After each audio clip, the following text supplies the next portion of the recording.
America की posturing aggressive है।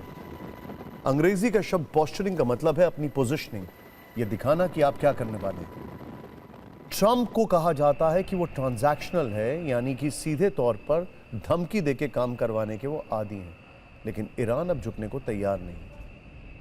America ने शांति वार्ता से ठीक पहले सैन्य तैनाती बढ़ानी शुरू कर दी है। Aircraft carrier USS Gerald Ford को पश्चिम एशिया में फिर से तैनात किया गया है। उसके साथ 2 युद्धपोत भी हैं। इसके अलावा डियागो गार्सिया में 4 अमेरिकी बॉम्बर्स भी एक्शन के लिए रेडी हैं। एक्सियोस की रिपोर्ट है कि ईरान को 24 घंटे के अंदर अमेरिकी हमले का शक है।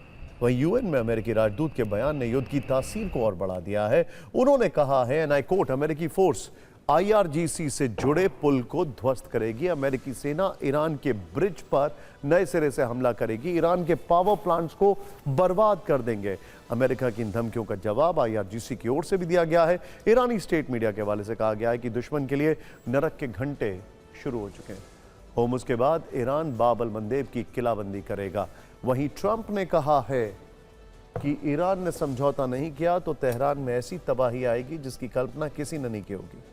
लेकिन ईरान की तस्नीम न्यूज़ एजेंसी और ईरानी ऑब्जर्वर की रिपोर्ट है कि अमेरिका ने अगर ईरान पर 24 घंटे बाद हमले शुरू कर दिए तो जवाब में ईरान सऊदी अरब के यानबू पाइपलाइन पर हमला कर सकता है। यानबू पाइपलाइन होर्मुज़ स्ट्रेट के विकल्प के तौर पर इस्तेमाल होती है। यूएई के फुजैरा फैसिलिटी पर फिर से अटैक कर सकता है। यूएई का 60% तेल निर्यात फुजैरा से ही होता है।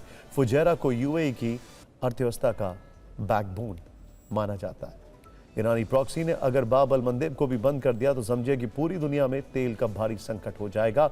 ईरानी फोर्सेस के प्रवक्ता इब्राहिम जुल्फिकारी का दावा है कि अमेरिका से शांति समझौते पर कोई बात नहीं है। ईरान की तरफ से अब तक पाकिस्तान में डेलीगेशन भेजने का कोई ऐलान भी नहीं किया गया। उल्टे अमेरिकी धमकियों के बाद और कार्गो शिप पर हमले के बाद ईरान ने भी अपनी जबरदस्त सैन्य तैयारी दिखाई है। IRGC air space force commander Mousavi ने चेतावनी दी है कि ईरान के अंडरग्राउंड बेस में नई मिसाइलें हमले के लिए तैयार हैं।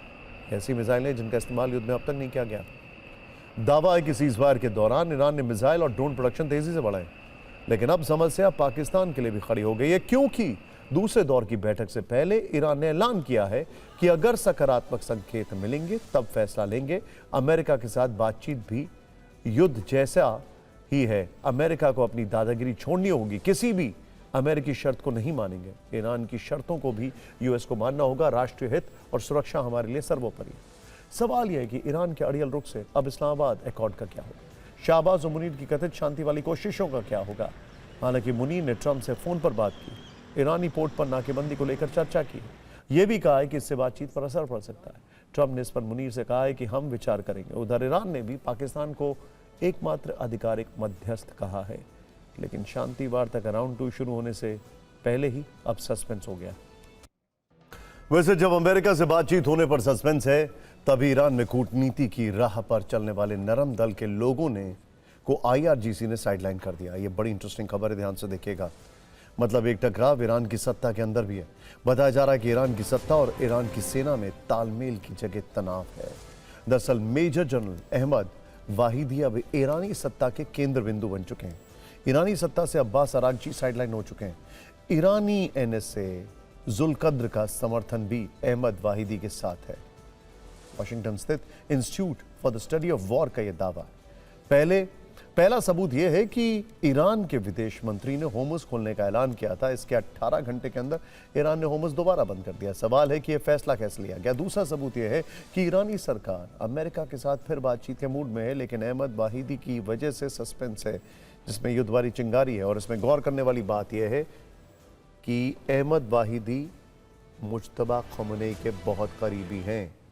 यानी सीधे तौर पर देखा जाए तो इस वक्त ईरान के जनरल जो हैं वो चीज़ों को कंट्रोल कर रहे हैं। और अगर वहाँ के लोग इस्लामाबाद आके बातचीत भी करते हैं तो क्या जनरल मानेंगे इसकी बात, इन सब बातों को, खासकर आईआरजीसी के जनरल।